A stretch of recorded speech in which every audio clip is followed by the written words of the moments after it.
Surat-surat Perempuan Johor. Nukilan Faizal Terani. Bab Warkah 1. Segala puji bagi Allah Ta'ala dan selawat serta salam atas Nabi dan keluarganya dan taulannya. Alhamdulillah, syukur yang setinggi-tingginya kepada Yang Maha Esa, bahawasanya inilah Al-Warqah Al-Mardiyah yang dihiaskan dengan salam dan tahiyah. Kepada hadrat yang mulia dan janab Kanda Tunku, wa ba'du, maka adalah adinda Ungku Hamidah mempersembahkan warkah tak sebegini rupa guna menjunjung hadrat kekanda yang mulia. Tak dapat tiada kita menyatakan peri dan hal kita sepekan dua ini. Sibuk sungguh kita, sama seperti tak hilang sungguh debar di dada kanda Tunku jua. Suka benar hati kita, terngiang-ngiang rasanya bunyi tembakan meriam apabila terbitnya matahari. Tidak sabar menunggu nasi tabak tersedia. Tidak sabar mau melihat kanda Tunku berkain berbaju cantik-cantik belaka, bergelang tangan dan berkeroncong kaki. Boleh kita ikut sama, turut mengenakan dokoh, pending, gandik dan sunting. Kakanda Tunku akan menjadi seorang isteri. Kita menunaikan janji. 3 hari 3 malam bersengkang mata mengubah daun sirih menjadi gubahan gunung beredar, gubahan naga gentala. Seperti yang kita janjikan juga, sirih junjung naga berarak, sirih junjung mega membangun subuh, sirih junjung Wilman Indra, sirih junjung Geroda Melayang dan sirih junjung Gagak Sura, semua habis kita kerjakan untuk memeriahkan hari kahwin Kakanda Tunku yang bakal menjelmang tiba. Usah Kanda Tunku gusar, tahulah kita memenuhkan lagi talam hantaran dengan sirih Nuri Jentera, sirih Merpati Sekawan, sirih Gurat Bereda, sirih Lancang Beralih, sirih Masjid, sirih Maligai, Berbenderung, sirih Kerbau, sirih Karas dan sirih Penyanjung Taman. Sudah kita buat rencana untuk mengubahnya. Sedikit masa lagi, siaplah semua. Kanda Tunku, sesudah ini tak akan sama kita berteman. Masakan kita lupa sejak Sunti sudah dihantar ke istana Pulau Penyengat untuk belajar menjadi perempuan Johor Riau yang baik-baik. Lain daripada belajar ilmu agama, kita kan pernah mengaji tawarikh, salasilah dan siasah, belajar maulid berzanji, membaca hikayat, syair dan pantun. Kita juga sama-sama mendarah kitab membaca Nisyai Sifat Az-Zikir, Nisyai Sifat Az-Zakir. Seperti nasihat bonda empuan, kita perempuan terbangun dari tanah, angin, air dan api yang bersatu dan disimpan pula dalam sir, wadi, madi atau mahnikam. Kita juga belajar banyak dari Ibu Senapati tentang diri kita, tentang sebagai seorang perempuan penentu sejarah dan masa depan. Perempuan itu seperti dalam pengetahuan kita terkandung dalam 6 huruf pengertiannya. Kanda Tunku, kita ini ingin mengingatkan diri dan juga diri Kanda juga akan ajaran-ajaran lama yang pernah kita sama-sama teguk lama dahulu. Huruf Fa itu berkaitan fasih. Lidah kita orang perempuan ni harus fasih memuji Allah dan Rasulnya, memuji kebaikan suami dan orang yang berbudi kepadanya. Sedang Ra itu mengenai ramah untuk bertemu jannah Allah, ramah untuk mendapatkan petunjuk Rasulullah sallallahu alaihi wasallam serta ramah mendapat kasih suami. Kitab itu juga mengajarkan kita huruf Mim pada perempuan. Itu adalah sifatnya yang malu kepada Allah dan kepada Rasul. Saya guyar, setelah ada segan dan silu, tentu ada pandai kita memelihara malu suami dan malu lain di tempat yang patut kita menaruh malu. Perempuan itu mengandungi 2 fa dan akan huruf fa kedua membawa erti percaya.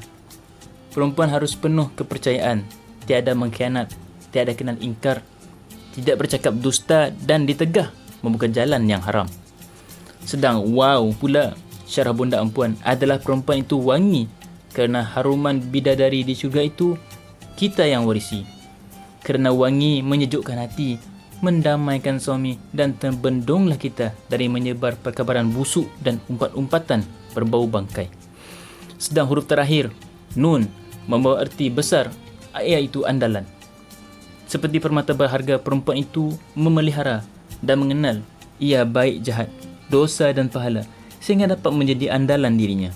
Yang namanya perempuan itu ialah insan yang terpercayakan. Kanda Tunku, Kita ini orang perempuan, ada 4 jenisnya, seperti yang pernah dinukilkan Engku Puteri Raja Hamidah. Adanya perempuan bangsa Kota Mani, seperti Siti Hawa Siti Hawa, dia berbakti. Dia sentiasa menyanjung Tuhan dan Rasulnya. Jauh dia dari keji dan takkan dia bersuami. Hanya setelah yang sedia ada itu mati. Kerja perempuan seperti ini berkorban sahaja untuk suami. Bersuara membantah tidak sedikit pun. Umpama Siti Hawa, perempuan seperti ini mengikut sepenuh kehendak suami dengan ingatan tidak mahu lagi tersalah langkah mengajak suami memakan buah khuldi. Dia sentiasa bertaubat dan menginsafi kejadian diri bahawa diri itu berasal dari tulang rusuk suami. Tak tercapai kita makam Siti Hawa. Mungkin dapat kita dekat dengan makam perempuan bangsa Sitrani.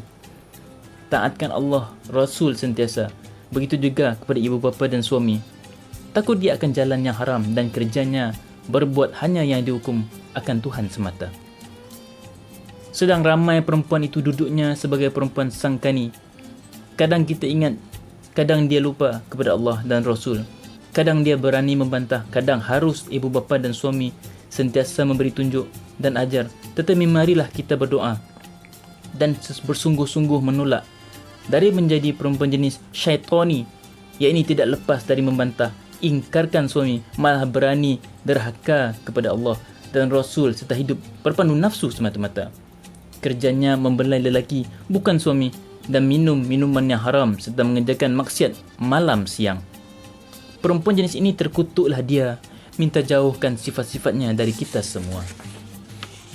Kerana tunggu nanti kita bertemu di istana. Tentu sahaja dengan keadaan berbeza. Nantinya tak banyak kita dapat bercerita. Kita ada memohon kepada Nenda Tunku Sultan supaya dibenarkannya sama kita berangkat ke negeri orang.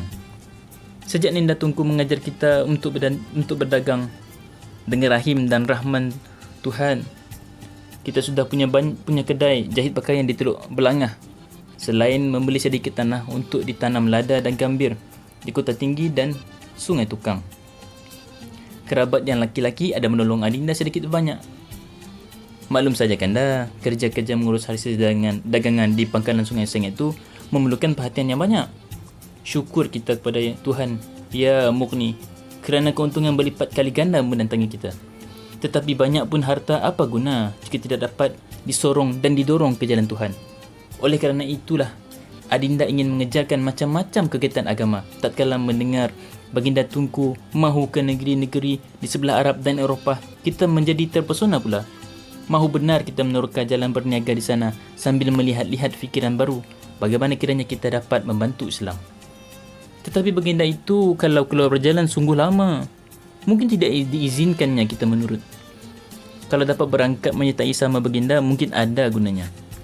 Sudah tiba masanya perempuan Melayu menawan dunia. Ingin sekali kita melihat perempuan timur menawan barat. Kita selalu menyebut itu di hadapan Nenda Tunku. Baginda Nenda Tunku akan sentiasa tersenyum saja mendengar kata-kata kita. Adinda merasa benar-benar bersemangat kerana senyum baginda itu bukanlah senyum mengejek, tetapi senyum yang mendorong.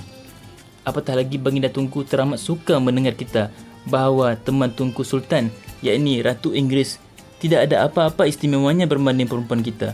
Ketawa besar Nenda Tunku bila adinda katakan perempuan-perempuan di istana Inggeris itu cuma mengandam bersolek, bersuka dan mengumpat sahaja kebolehannya. Sedangkan perempuan-perempuan istana Melayu bersyair, bergurindam, sudah menjadi tabiat tambahan. Pula baginda mahu dan tahu berniaga. Adinda mahu menunjukkan betapa cekapnya perempuan istana Melayu berurus berdagang. Memang ayahanda kita kurang lebih tidak suka, tetapi baginda Tunku Sultan seperti sudah jadi nenda kepada kita. Kalau dititah bawa bersama, tak ke mana rasa tidak gemar ayahanda itu. Maklumlah, ayahanda kita berpangkat anak saja kepada baginda Tunku. Tidak terdaya ayahanda, kita mahu melarang kehendak baginda Sultan.